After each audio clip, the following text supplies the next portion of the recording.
Imagine what it would be like. The Jubilee was amazing. Amazing thing.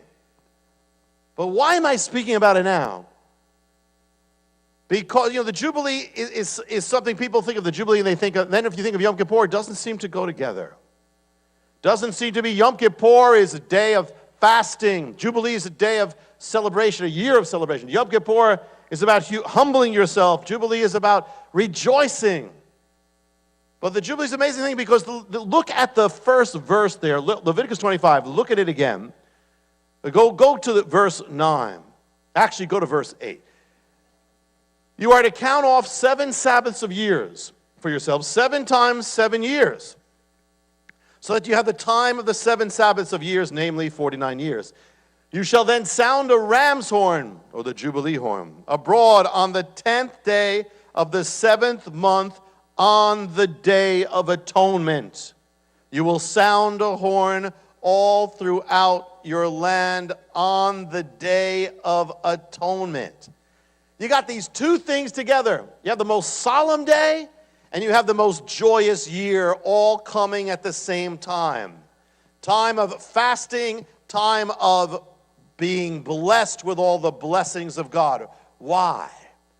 When man and God are reconciled, Yom Kippur, there is to be celebration. When sins are dealt with, atoned for, washed away, there is to be freedom, blessings, restoration. It all deals with us and God. Yom Kippur, that's why Yom Kippur ushers in the Jubilee. They're joined. You can't have those blessings of Jubilee without Yom Kippur.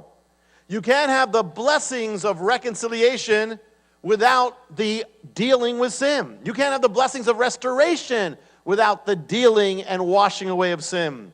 You can't have freedom without the dealing with sin. Sin is going to stop those blessings in your life. Without the blood of the sacrifice, no Jubilee. Now, you don't hear a lot of the Jubilee, about the Jubilee in the New Testament, but it doesn't seem to be there. If you ask most believers, is Yom Kippur in the New Testament? They'd say no. But that's part of the pattern. That this mystery that the spring holidays are known in the church because they were fulfilled. But the autumn holy days prophetically are yet to come, even though spiritually there's a fulfillment. So most believers know about Passover and Pentecost, or Shavuot. Those are spring. But the autumn days, trumpets, Yom Kippur, and tabernacles are more mysterious to the church, yet it's just as much a part of our faith in the new covenant. Yom Kippur is woven throughout the New Testament. Every time you read about the offering of a sacrifice for everyone, a sacrifice for the sins of all, that's Yom Kippur. That's what Yom Kippur was foreshadowing. Only time that one sacrifice is offered for everyone. That's Yom Kippur. That's the gospel. That is Yom Kippur. Then you have the book of Hebrews. Turn to Hebrews for a moment. Hebrews 9, verse 7. But only the high priest entered into the inner room, and only once a year, and never without blood, which he offered for himself and for the sins of the people they committed in ignorance. What's he talking about? What's the writer talking about? He's talking about Yom Kippur, clearly. That's Yom Kippur. Verse 11, but when Messiah came as high priest of good things that are now already here or to come, he went through the greater and more perfect tabernacle, not made with human hands, that is to say, not a part of this creation. What's he talking about? Yom Kippur. But now he's talking about Jesus, Messiah, and Yom Kippur. Verse 12, he didn't enter by means of the blood of goats and calves, but he entered the most holy place, once and for all by his own blood, thus obtaining eternal redemption. Verse 14, how much more then will the blood of Messiah, who through the eternal Spirit offered himself unblemished to God, cleanse our consciousness from the acts that lead to death, that we may serve the living God.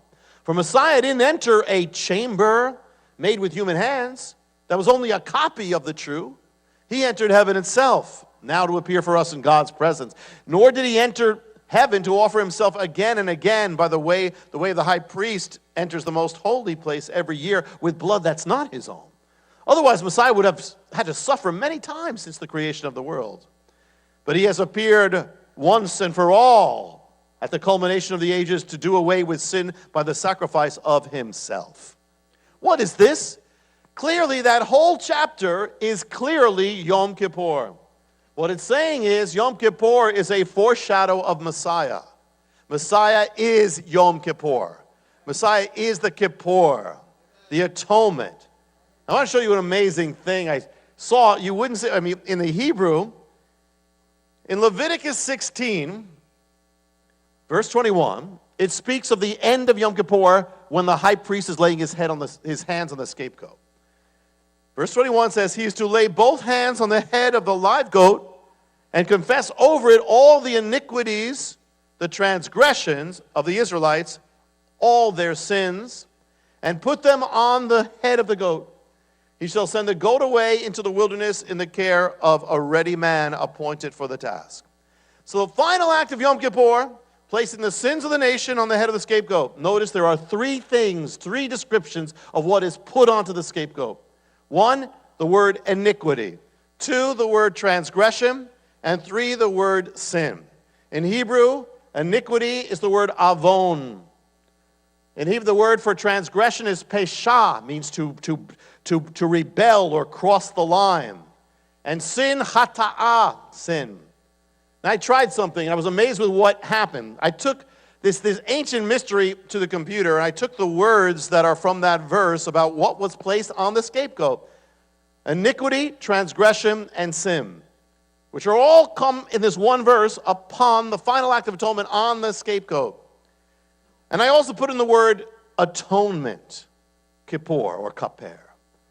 In Hebrew, so it's avon, pesha, hata'ah, and the word for atonement, the Day of Atonement, because it's all the Day of Atonement. And the search from all the verses in the Bible, the search engine took me to only one verse in the entire Bible that has all three that is put on the scapegoat and the word that is linked to Yom Kippur, which is when it all happened. What verse is it? It's Daniel 9, verse 24. Listen. 77s are decreed for your people in your holy city to finish the transgression, to put an end of sin, to atone, kippur, for iniquity, to bring in everlasting righteousness, to seal up vision and prophecy, and anoint the most holy. And it goes right in, then Mashiach shall come. What is this? This is the prophecy of Messiah coming to Jerusalem, and it says he's going to die, he's giving his life, and it's the only verse that matches in that way the verse of the scapegoat. Only appears in those two verses. To say that what is put on the scapegoat, those three things come up here with a word for atonement about Messiah coming to Jerusalem. All three words are about wiping away sin and iniquity. All those are about Kippur. In other words, Messiah, the entire Bible, one will bring you to the other. What is it saying? Messiah is the scapegoat who removes our sin, who deals with it, who makes atonement. That's Kippur.